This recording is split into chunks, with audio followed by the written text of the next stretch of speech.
Bakit nga ba nagla-line up ng toys or mahilig mag-sort ang mga batang may autism?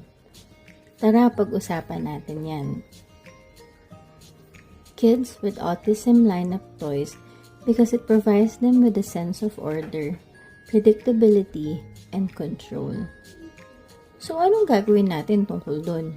Kailangan ba natin sila pigilan? Ang sagot po dyan ay hindi po. Ito po yung mga bagay na pwede natin gawin. Una, join their play. Gayahin natin kung anong ginagawa nila sa kasalukuyan hanggang sa makuha natin yung tiwala nila. Create a pretend world around that interest. Kailangan i-meet muna natin kung nasa ang level na sila, kung paano nila i-view yung mundo. At kapag na-notice mo na unti-unti siyang nagiging interesado sa ginagawa mo, dahan-dahan natin expand yung kanilang laro. Uulitin ko po, dahan-dahan. At kapag naman napapansin mo na naiinis yung bata, as a parent or a caregiver, kailangan muna ulit natin mag-step back at mag-antay hanggang sa makuha mo ulit yung tiwala niya.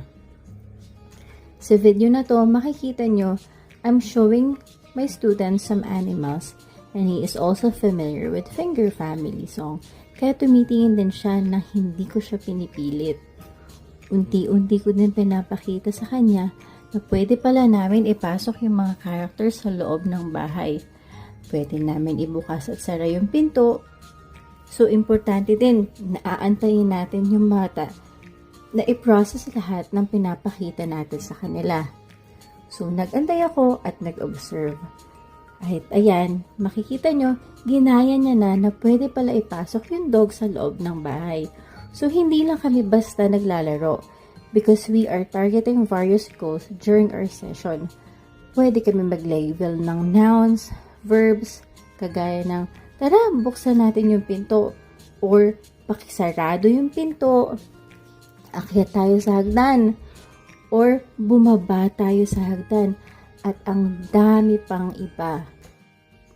So, na-expand na natin yung paglalaro niya at yung tiwala niya sa akin, present pa rin. Importante sa mga bata ang tiwala at engagement.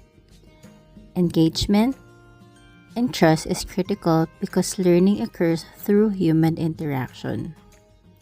Ako po si Teacher Ann ng Study Room. Hanggang sa muli, paalam!